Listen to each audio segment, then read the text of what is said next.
Alléluia. Amen. Oh, Alléluia. Amen. Nous bénissons le Seigneur ce matin pour la vie de la chorale de Dieu.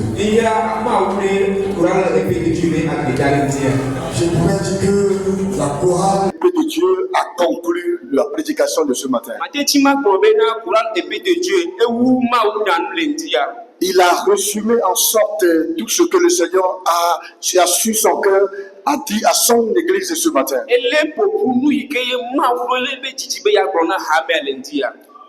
Baissons nos têtes et prions ensemble.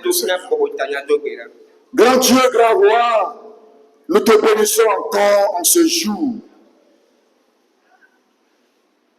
Tu as dit dans ta parole, souviens-toi du jour du Seigneur et sanctifie-le.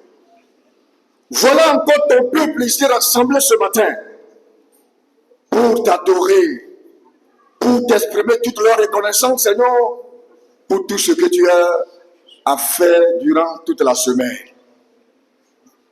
Seigneur, comme nous ne pouvons rien faire sans ta parole, nous voici encore à ton pied et nous voulons entendre de toi.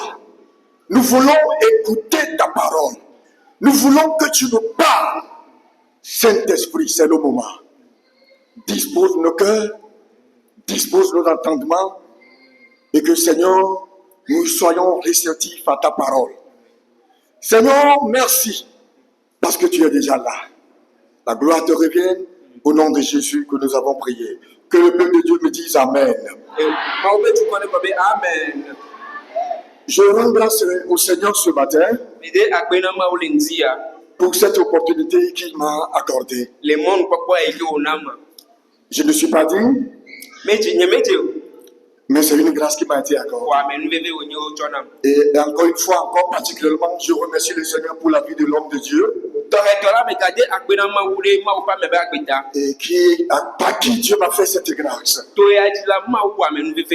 Et ce matin, mon cœur est en train de saigner. Et si mon cœur saigne, ça veut dire que le cœur de Dieu aussi saigne. Vous serez étonnés d'entendre que le cœur de Dieu saigne. Il y a des milliers d'âmes qui sont en train de périr. À l'instant que nous parlons, il y a des milliers d'âmes qui sont en train de périr. Bien que l'Église est là sur la terre, sa mission qui est de sauver les âmes, l'Église est en train de s'envoler.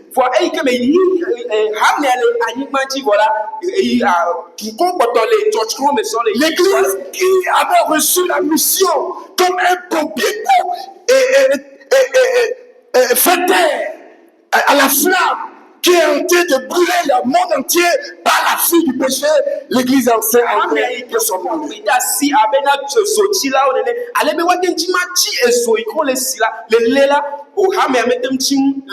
Nous sommes dans ce monde en flamme. Quand nous voyons les événements qui nous entourent, les événements que nous sommes en train de voir sur les médias, notre monde est en flamme. Et l'Église a la responsabilité de jouer le rôle de pompier en prêchant la bonne nouvelle de Jésus-Christ.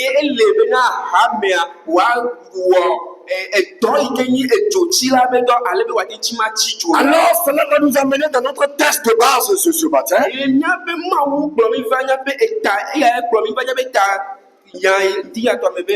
Et nous allons lire le livre de l'Évangile de Jean, le chapitre 9, le verset 4. Nous lisons en français.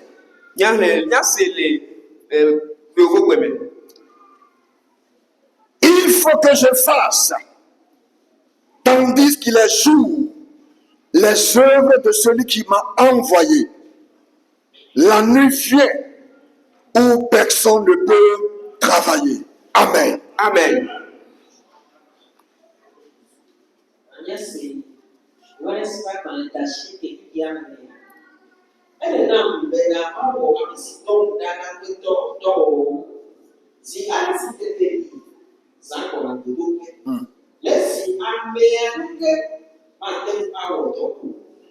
Amen. Cette parole est une parole de notre Seigneur Jésus-Christ. Dans son ministère sur la terre, il était en face d'un aveugle. Et ses disciples le questionnaient au sujet de cet aveugle. Il lui demandait si cet aveugle, si ce sont les péchés de ses parents ou ce sont les péchés de ses propres péchés qui ont rendu cet aveugle aveugle.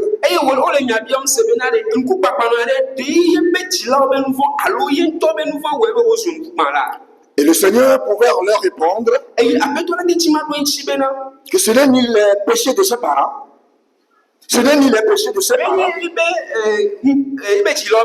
ce n'est ni les péchés de cet homme qui l'aura rendu aveugle. Mais tout cela est arrivé afin que la gloire de Dieu soit manifestée. Et ce que nous venons de lire tout à l'heure, c'est ensuite que le Seigneur a déclaré cette parole en disant: pendant que je suis sur la terre et que je suis lumière, il faut que je fasse l'œuvre de celui qui m'a appelé.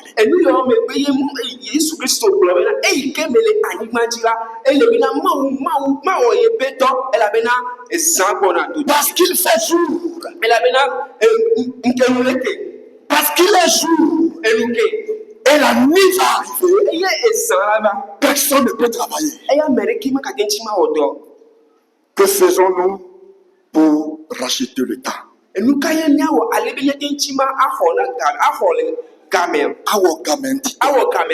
Que faisons-nous pour racheter le temps? Bien-aimé, le temps est en train de passer. L'année passée, tu n'avais pas l'âge que tu as aujourd'hui. L'année qui va arriver encore, l'année 2025, tu n'auras pas encore cette année que tu as aujourd'hui. Ça veut dire que tu grandis. Et tu viens aussi en même temps.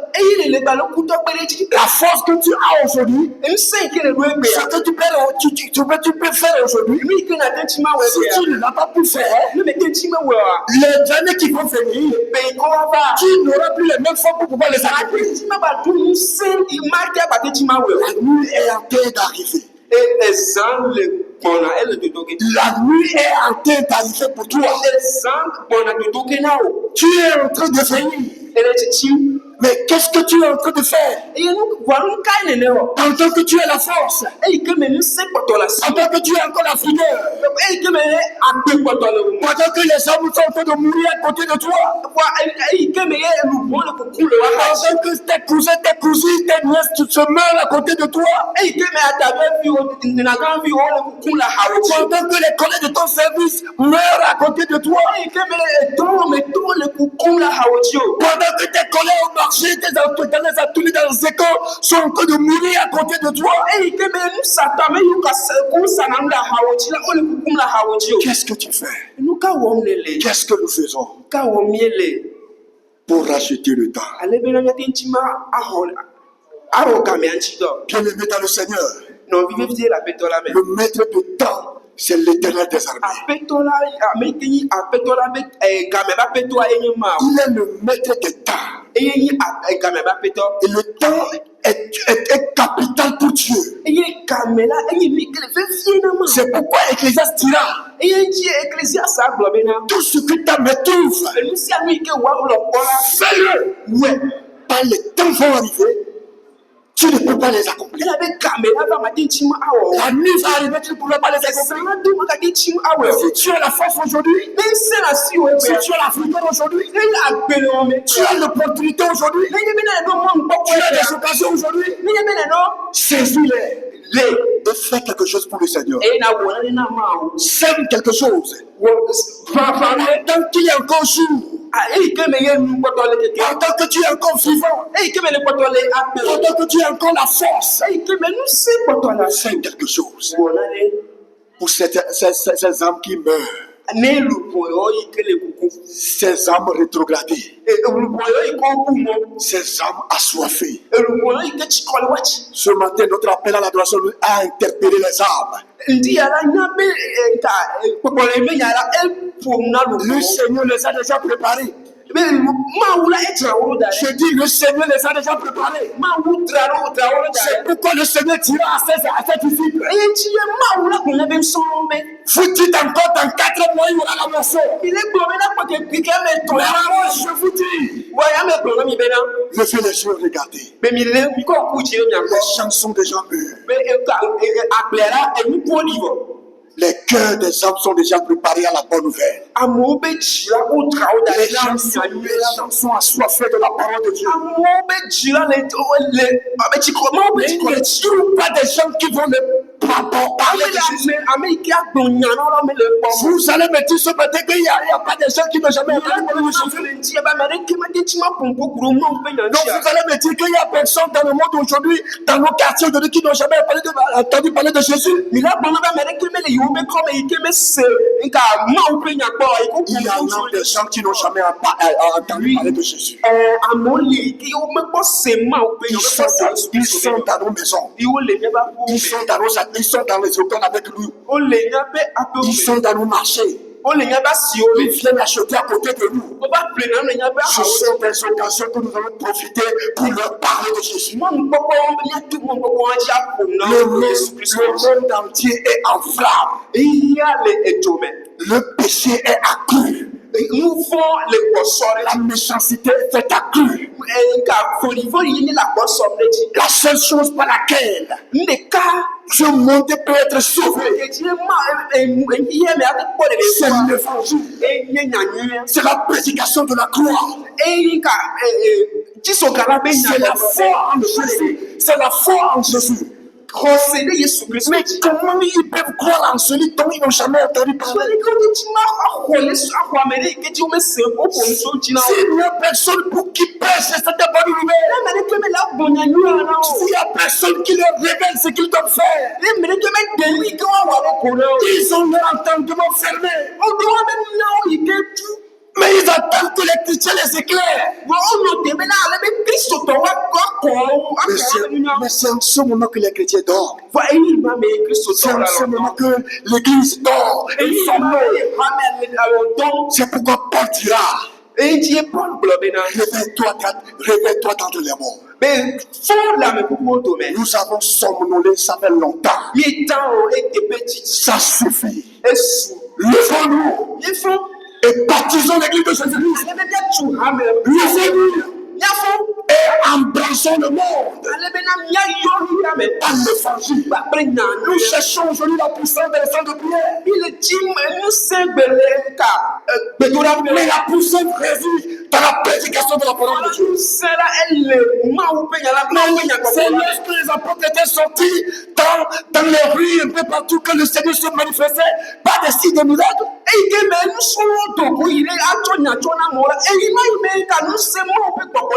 C'est en ce moment que Pierre et Paul pouvaient dire, Pierre et Jean pouvaient dire, nous n'avons ni l'argent ni l'or, mais ce que nous avons, nous te le donnons. Au nom de Jésus-Christ, lève-toi et marche. Et automatiquement, le boîtier va se lever. Amen. Même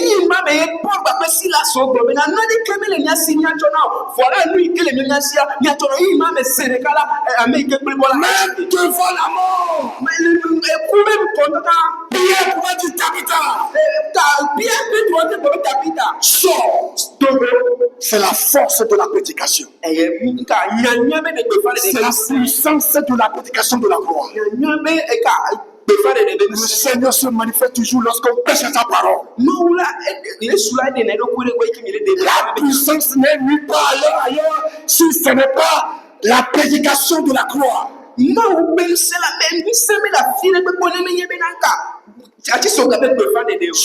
le Seigneur se manifester à travers sa parole, mais nous la prêchons. Mais bon, nous sommes des témoignages. témoignages. Tu peux aussi avoir des témoignages. Vous pouvez aussi avoir des témoignages. Dieu veut passer par toi pour sauver une âme. Que faisons-nous pour acheter le temps? Bien-aimés dans le Seigneur, la nuit arrive. Que faisons-nous? Rock, la nuit arrive. Que faisons-nous? Ce qui fait la joie du Seigneur, c'est lorsque un pécheur se répand. Lorsqu'un pécheur se répand, il y a la joie au ciel. Les anges se réjouissent devant le trône de Dieu. Ce ne sont pas seulement nos danses, nos louanges qui réjouissent le ciel. Mais ce qui réjouit plus le cœur de Dieu. Et les anges se réjouissent. Et tout le trône de Dieu se tremble. C'est lorsqu'une brebis perdue encore regagne la bergerie. Alors, toi et moi, nous sommes interpellés ce matin pour prêcher la bonne nouvelle de Jésus-Christ. Rachetons le temps. Le temps est important pour Dieu. Les sages de ce monde disent que le temps perdu ne revient plus jamais.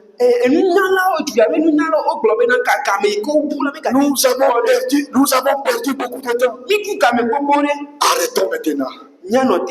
Faisons en sorte que le temps que nous avons perdu soit racheté. Nous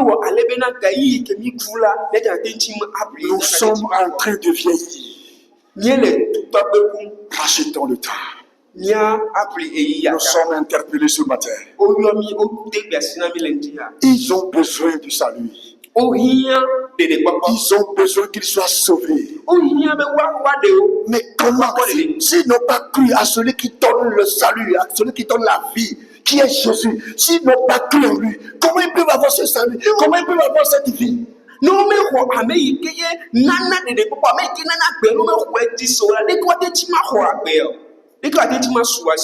Bien-aimés dans le Seigneur, saisissons toutes les opportunités que le Seigneur nous accorde, afin que nous puissions partager le fardeau du Seigneur qui est le salut de l'humanité entière.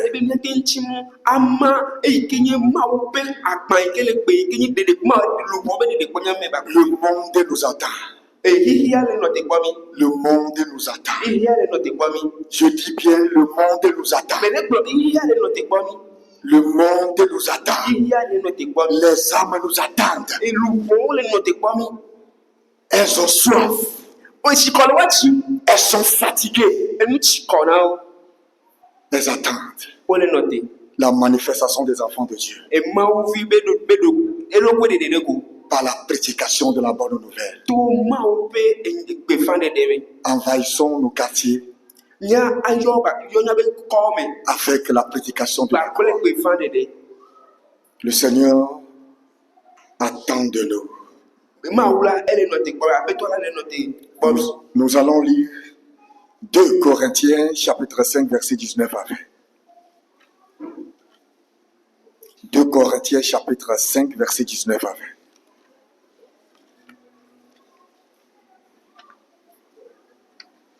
« 2 Corinthiens chapitre 5 verset 19.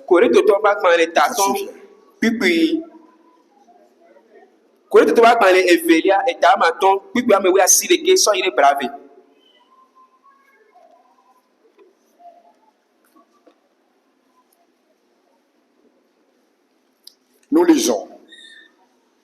Car Dieu était en Christ, réconciliant le monde avec lui-même, en n'imputant point aux hommes leurs offenses.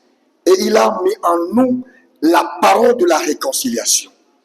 Nous faisons donc les fonctions d'ambassadeurs pour Christ. comme si Dieu exhortait par nous, nous vous en supplions, au nom de Christ, soyez réconciliés avec Dieu. Amen.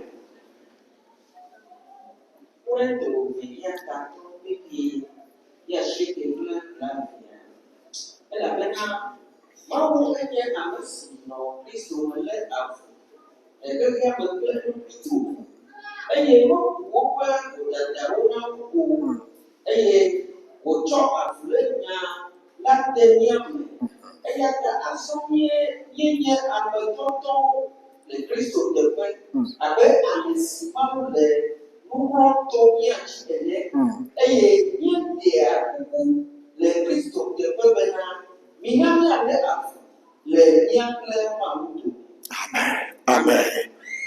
Alors, l'Église joue le rôle d'ambassade dans le monde.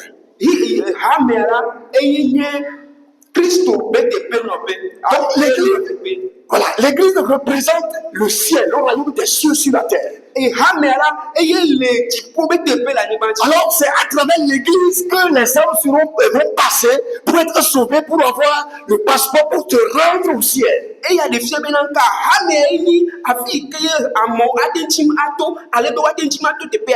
Alors, imaginez que l'ambassadeur n'arrive pas à faire son travail pour donner du quitus ou bien le passeport à des gens qui doivent aller dans ce pays-là qui te représente.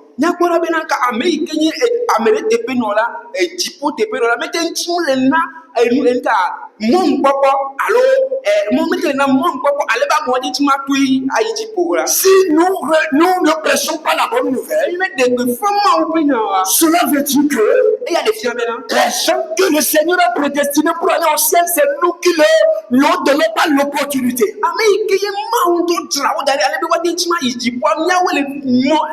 Que le Seigneur, son désir, c'est que tout le monde soit sauvé.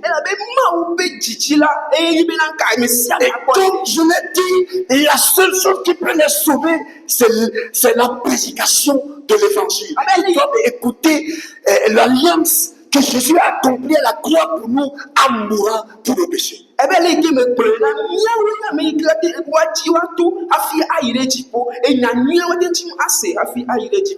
c'est la prédication de la croix qu'ils doivent écouter. Et c'est ça qui va les amener à avoir foi en Jésus. Ils vont comprendre leur identité qu'ils sont pécheurs. Ils vont reconnaître leur état. Et demander le secours de Dieu. Et donner leur vie à Christ. Alors s'ils n'écoutaient pas la parole, s'ils n'attendent pas la parole, si nous ne leur prêchons pas la parole, si nous les voyons mourir sans rien faire, et nous perdons notre temps pour nos activités. Depuis combien de fois, la dernière fois, tu as dit à quelqu'un que Jésus t'aime? Quelle est ta dernière fois de dire à quelqu'un que Jésus t'aime?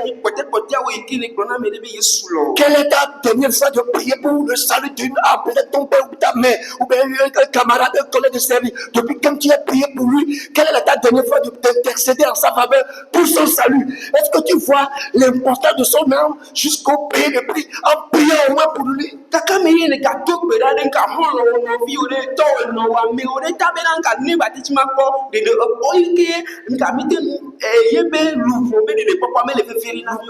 Après les biens matériels de ce monde, nous sommes tous aujourd'hui fautifs. C'est pourquoi le Seigneur nous interpelle ce matin à racheter le temps. Le temps qu'il nous accorde, nous allons rendre compte un jour. Nous allons rendre compte un jour. Nous allons rendre compte jour un jour.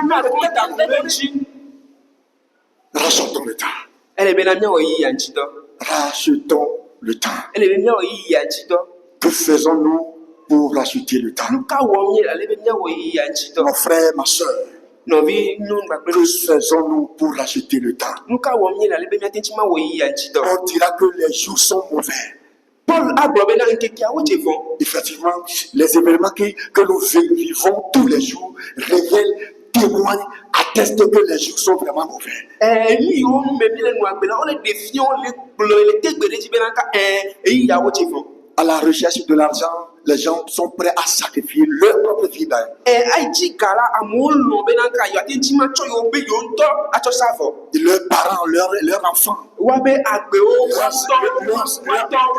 leurs amis, ça ne leur coûte rien. Ça ne leur coûte rien. Vraiment, bien-aimés dans le Seigneur, levons-nous et rachetons le temps. Levons-nous et rachetons le temps. Levons-nous et rachetons le temps. Ce matin, le Seigneur t'interpelle. Il m'interpelle aussi. Il nous interpelle tous. Rachetons le temps. Faisons tout pour que nous ne perdions plus de temps à compter de ce matin. Que le Seigneur nous bénisse et qu'il bénisse sa parole. Au nom de Jésus. Amen. Amen.